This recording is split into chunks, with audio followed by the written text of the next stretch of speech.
radiocultura.eus.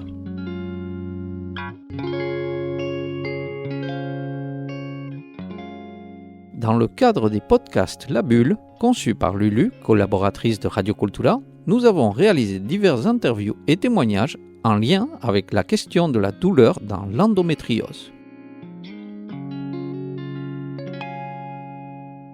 Écoutez le témoignage de Marian et Ariane qui nous racontent leur parcours et l'entraide qu'elles ont développée face à la maladie. Un bel exemple de sororité.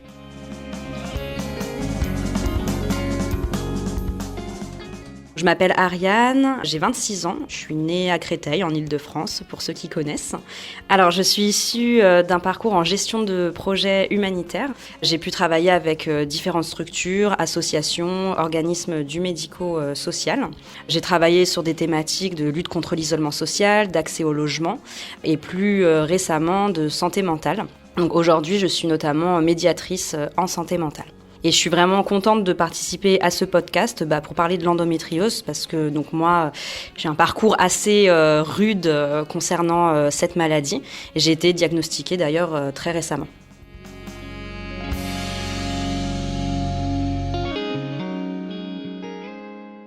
Bonjour et merci de me passer la parole. Donc moi c'est Marion, j'ai 29 ans, je suis née à Paris, en Île-de-France également.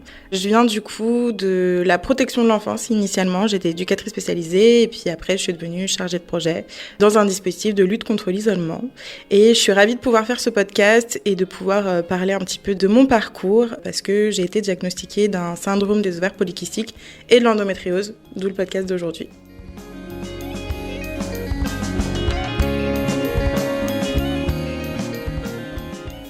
J'ai commencé par être diagnostiquée, on va dire, vers 2015-2016 d'un syndrome des ovaires polykystiques, mais suite à beaucoup de rendez-vous médicaux, beaucoup d'errances médicales aussi.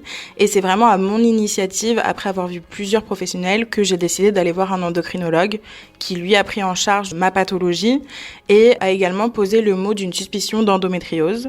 À cette époque-là, j'étais suivie par une gynécologue qui, elle, ne connaissait pas du tout l'endométriose et qui m'a fait passer par une dizaine de traitements, Androcur, Luthéran, enfin voilà, pour les plus connus.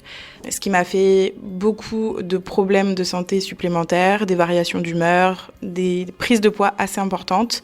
Enfin voilà, en plus du syndrome des ovaires polykystiques qui était associé, les choses n'allaient pas ensemble. Donc j'ai dû par moi-même en fait aller un petit peu fouiller sur Internet, faire mes propres recherches, prendre des livres pour m'informer et savoir où aller.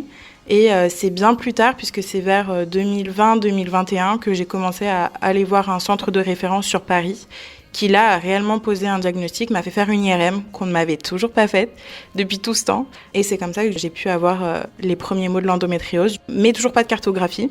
Il y avait des suspicions que c'était au niveau de l'intestin, au niveau de la vessie, mais rien de bien sûr. Et aujourd'hui, je n'ai toujours pas de cartographie. C'est un nouveau professeur dans un nouveau centre de référence à Paris qui m'en a prescrit une qu'il faut que je fasse prochainement. Voilà, donc c'est un parcours assez long et je peux dire que par des prises d'initiative assez indépendantes de ma part, quoi.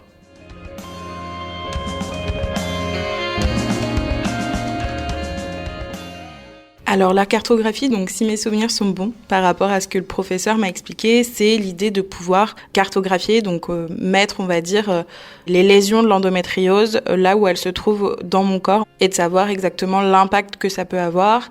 Et derrière tout ça, lui, il m'a également dit qu'en fonction de où est-ce qu'elle se trouvait, il pouvait y avoir intervention ou ce genre de choses.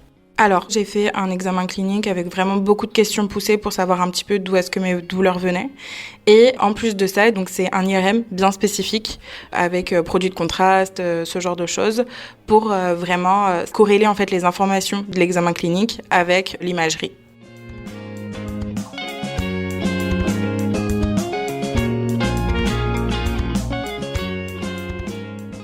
Alors, comme j'ai dit tout à l'heure, j'ai 26 ans. J'ai été diagnostiquée très récemment, il y a 2-3 mois environ. Évidemment, j'avais des douleurs et tous les symptômes que j'ai appris à connaître petit à petit depuis des années et j'essaye de me faire diagnostiquer depuis environ 2 ans.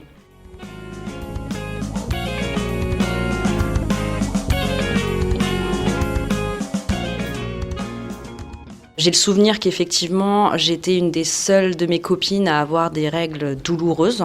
J'avais pas l'impression que mes copines, du coup, avaient des règles aussi intenses et qui, parfois, ne me permettaient pas d'aller à l'école. Après, j'ai vite été sous pilule. Donc, c'est vrai que pendant cette période, j'ai pas le souvenir d'avoir eu des crises ou des douleurs intenses. Par contre, effectivement, j'ai toujours eu des problèmes intestinaux, de l'aérophagie vraiment à répétition et très quotidien. Mais sans faire le lien avec une maladie quelconque et sans consulter non plus spécialement de personnel médical. Par la suite, j'ai décidé d'arrêter la pilule. Donc ça, j'avais environ, je pense, 18 ans. Les douleurs, évidemment, là, sont revenues en fanfare. Donc j'ai commencé un peu à me poser des questions. Et au cours de mon parcours professionnel, j'ai été, on va dire, très embêtée. Et c'est un euphémisme par rapport à ces douleurs où je devais négocier du télétravail, me poser un arrêt aussi, quand c'était possible, avec mon médecin traitant.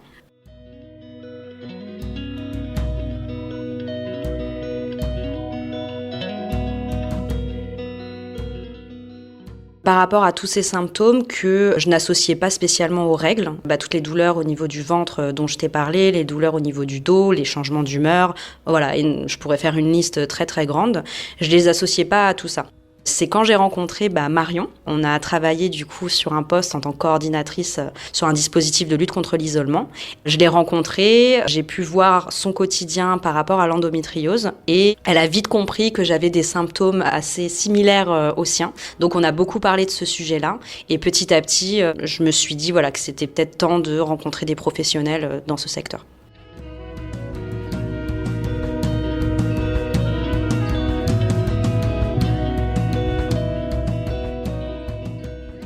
Alors du coup, je reprends la parole pour faire le lien avec ce que Ariane disait. C'est vrai que sur notre poste en commun, on s'est rencontrés donc en 2023 et très vite, elle a eu ses premières règles comme toute femme, une fois par mois. Toute femme en tout cas qui est réglée normalement. Et très vite, en fait, je me suis aperçue qu'elle souffrait déjà énormément, qu'elle était dans des états vraiment à la limite du malaise. Pour tout vous dire, une fois, elle a même pas pu rentrer chez elle normalement, prendre sa voiture. Il a fallu qu'on la dépose chez elle. Et je me suis dit, c'est absolument pas normal. Je lui ai posé la question, je lui ai demandé ce qu'elle avait fait des examens. Ça a fait beaucoup écho à ce que moi j'avais pu vivre, les moments où j'ai fait des malaises, parce que je ne l'ai pas précisé, mais toute mon adolescence, depuis que j'ai été réglée, donc depuis l'âge de 11 ans, je faisais des malaises chaque mois, dès que j'avais mes règles. Donc en primaire, parce que j'ai commencé en CM2 à les avoir, primaire, collège, lycée, les pompiers venaient me chercher une fois par mois pour m'emmener à l'hôpital. Bien sûr, je ressortais toujours de la même manière avec un sucre, et un petit peu de menthe sur le sucre, et aucun diagnostic posé. Du coup, les effets un petit peu de malaise qu'elle pouvait ressentir, c'est quelque chose que moi j'ai traversé. Je me suis sentie très seule pendant mon diagnostic, et c'est vrai que j'ai eu l'impression de la prendre un petit peu sous mon aile, parce qu'en fait, j'ai pas eu envie qu'elle revive ce que moi j'avais vécu, et c'était important de pouvoir la sensibiliser à un maximum, de pouvoir lui donner les informations que moi j'avais trouvées, tout ce que j'avais vécu, pour éviter qu'elle se sente isolée comme j'avais pu me sentir.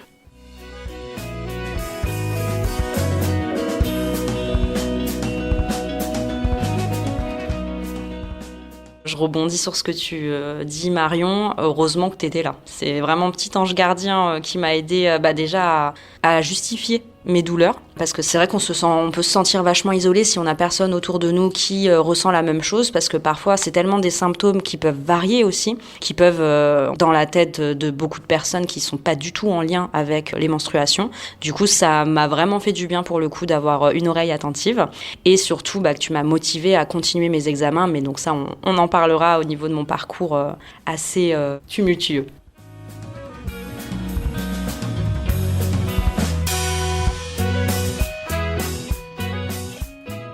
Je remonte peut-être une petite année avant de rencontrer Marion, où j'avais pu quand même voir 2 gynécos différentes. Une, où j'avais eu un très mauvais échange parce que c'était compliqué de décrire au début mes douleurs. Et quand j'ai réussi à décrire les crises, on m'a directement proposé une solution hormonale sans me faire passer aucun examen. Donc une solution hormonale qui nécessitait que j'avais plus du tout mes règles.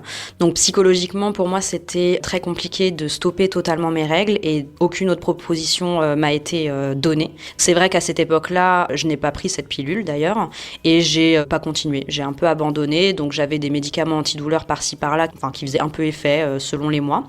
Et quand j'ai rencontré Marion, j'ai pu revoir une autre gynéco. Alors au début, j'avais un kyste à une des ovaires. Ce kyste, il s'est vite résorbé. Au début, on m'avait dit que mes douleurs étaient dues à ce kyste, mais elles ont évidemment continué bien après. Alors Marion m'a orientée vers un centre spécialisé sur l'endométriose pour commencer à faire des examens médicaux, donc échographie, etc. J'ai pu faire une échographie, on n'a rien vu apparemment sur cette échographie et j'ai eu un sentiment d'abandon assez énorme parce qu'on m'a redirigée vers personne.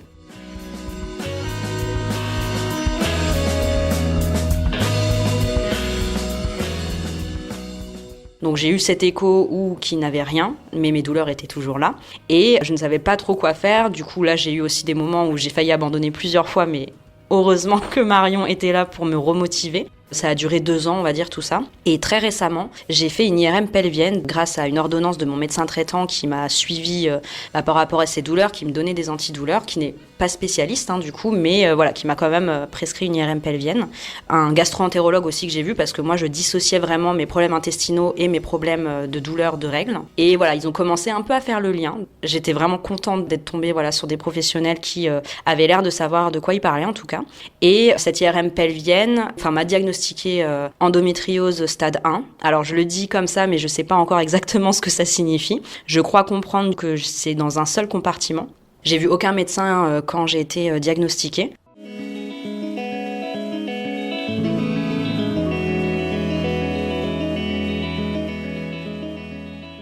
Très récemment, j'ai vu un médecin, un gynéco, pour lui donner le compte-rendu de cette IRM pelvienne pour mieux comprendre et puis savoir la suite, le traitement, s'il y en a un ou pas. Moi, j'avais des informations personnelles, donc par Marion, par Internet, par d'autres connaissances, mais sinon, je ne savais pas. Bon, ce gynéco, on a eu un échange très compliqué. Voilà, apparemment, l'endométriose est à la mode. Je ne savais pas. Déjà, j'ai eu un accueil assez compliqué, très jugeant. Directement, on m'a demandé si j'étais, alors j'utilise le terme, si je le prononce bien, hormonophobe, contre les hormones. J'ai même pas eu le temps d'expliquer mon parcours. Donc, je me suis sentie attaquée. Là, à ce moment-là, on se retient de pleurer ou de faire une crise de colère ou même de partir physiquement du cabinet. C'est très émouvant quand même quand j'en parle parce que c'est très récent pour le coup. Et après, je crois que, en plus, je l'avais raconté à Marion. J'étais tellement résignée que je me suis même pas mis en colère. Avant, je l'aurais fait, mais là, j'étais très fatiguée aussi à ce moment-là. Donc, j'avais eu une crise d'endométriose il y a pas longtemps. Plus, j'étais tombée malade. Donc, voilà, le mélange de tout ça. J'étais résignée, en fait, à ce moment-là. Et donc, ce gynéco m'a encore parlé de cette pilule. Donc, en soi, moi, je ne suis pas contre les hormones, mais j'aimerais qu'on me propose aussi d'autres alternatives en plus.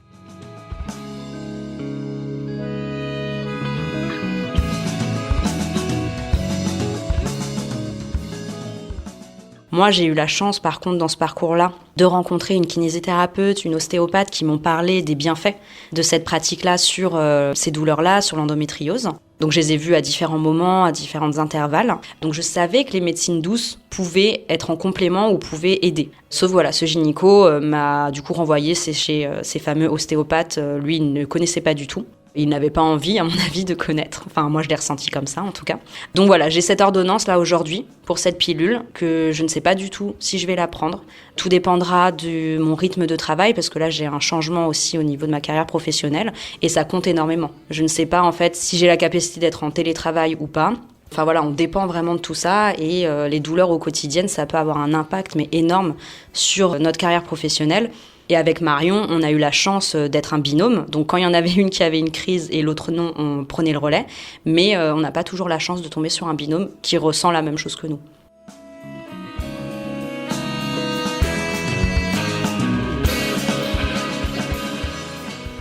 Sur le court terme, je pense que je vais retourner voir ma kiné, qui avait été une oreille vraiment hyper attentive, très bienveillante. Et elle a aussi un projet de sensibilisation justement sur cette maladie, qui est très très intéressant, où elle fait des conférences. Donc j'ai l'impression que là-bas, j'ai été comprise. À l'époque, quand je l'ai rencontrée, je n'étais pas encore diagnostiquée. Donc là, avec le diagnostic, je pense qu'elle va pouvoir adapter au mieux ma prise en charge. Il faut encore que je me renseigne sur l'aspect financier, parce que c'est vrai qu'on n'a pas parlé de ça depuis le début, mais je crois que j'ai déboursé au moins 300-400 € pour faire tous ces examens. Donc financièrement, je cherche aussi une mutuelle qui va me permettre de pallier à tous ces frais-là. Je vais aussi retourner voir une ostéopathe qui m'avait dit qu'elle pouvait aider par rapport à ces douleurs-là. Et au niveau de la pilule, là, j'avoue que je vais retarder ça le plus possible. J'aimerais avoir ces conseils de ces médecines douces pour savoir, et même au niveau de ma nutrition, une nutrition anti-inflammatoire que j'essaye déjà de faire depuis au moins 1 an. Donc après, ça marche pas, ça dépend vraiment. Il faut connaître les aliments que ton corps n'apprécie pas trop, enfin que son ventre n'apprécie pas trop. Donc voilà, ça c'est vraiment à court terme.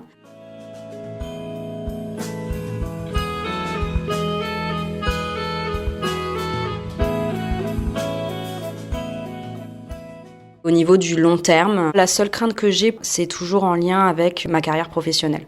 Parce que c'est vraiment une épreuve quand tu as de l'endométriose, et surtout quand il n'y a pas de congé adapté ou que l'entreprise en question n'est pas du tout sensibilisée à cette maladie. Déjà, c'est compliqué d'en parler, on n'a pas spécialement envie de raconter sa vie personnelle, surtout au début, il y a une période d'essai. Selon le métier, donc moi j'anime des formations, je peux être debout, je rencontre des gens, je parle beaucoup, enfin voilà, donc ça demande énormément d'efforts. Donc ça, c'est vrai que c'est ma grosse crainte pour le long terme.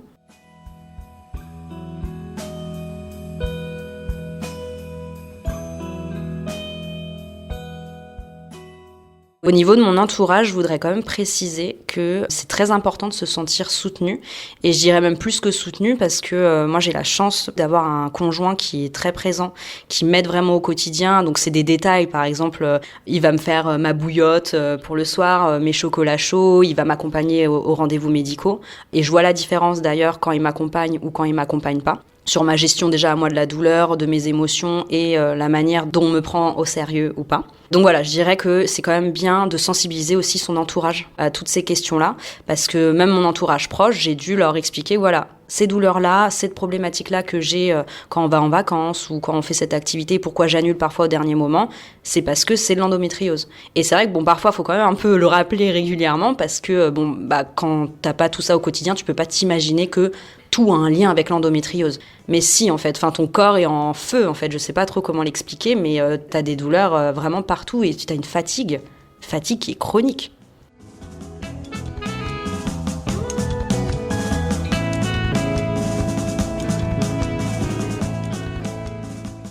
Donc moi, aujourd'hui, je dois faire un IRM pour cartographier mon endométriose. Donc c'est un petit peu tout l'enjeu. C'est un IRM que j'ai repoussé à 2 reprises.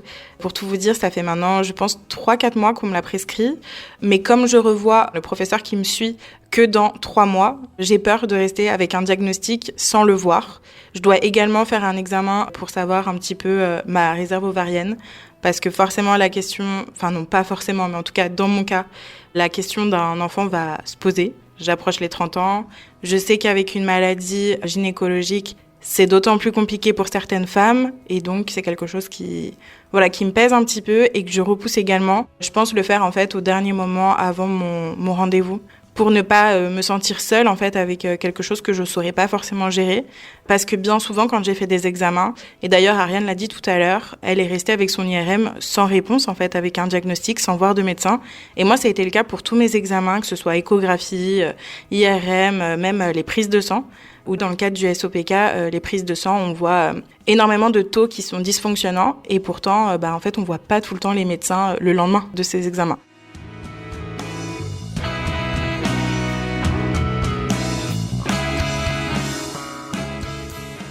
Sur le long terme, c'est un petit peu compliqué parce que moi, on m'a fait plusieurs propositions au niveau médical.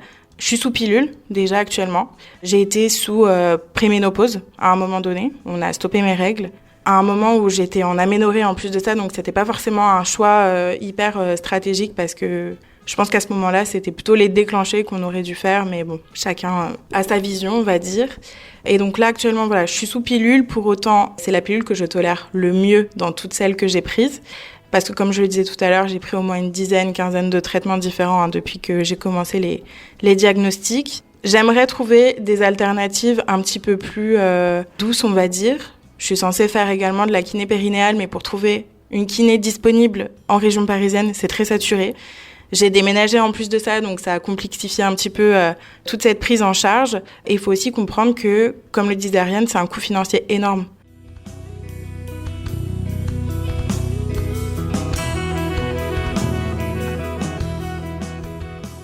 Moi, depuis le début de ma prise en charge, j'ai vu des endocrinologues pour la SOPK, des gynés, des sages-femmes, des naturopathes, des nutritionnistes. On va un petit peu taper à toutes les portes et chaque professionnel nous renvoie vers un autre professionnel en plus de ça, sans compter les centres de référence, les imageries. Là, ma cartographie, c'est 160 € par exemple et je suis très peu remboursée. Donc, c'est un coût financier. Ma pilule, c'est également un coût. Elle n'est pas remboursée du tout. C'est 40 €. J'ai un métier qui me permet de pouvoir le faire, mais pas pour tous les examens non plus. Donc, c'est quelque chose que je dois comptabiliser dans mon budget, en plus de si je veux avoir une vie sociale ou ce genre de choses.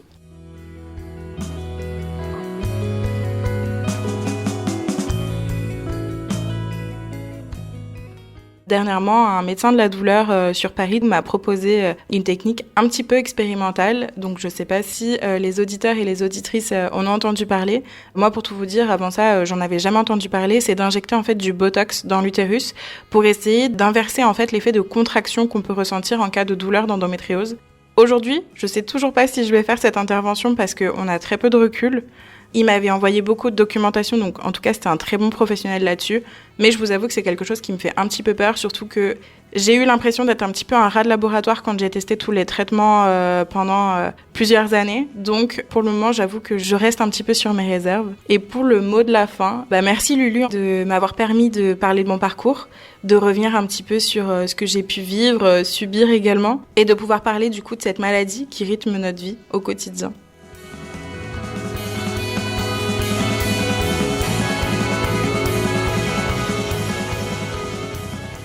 De mon côté, pour le mot de la fin, j'aimerais vraiment dire aux auditeurs et auditrices qu'il faut surtout pas minimiser votre douleur. J'avais énormément tendance à le faire.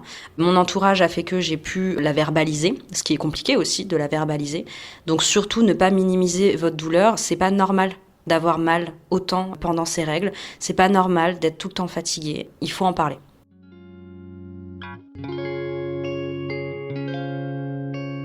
Radio Cultura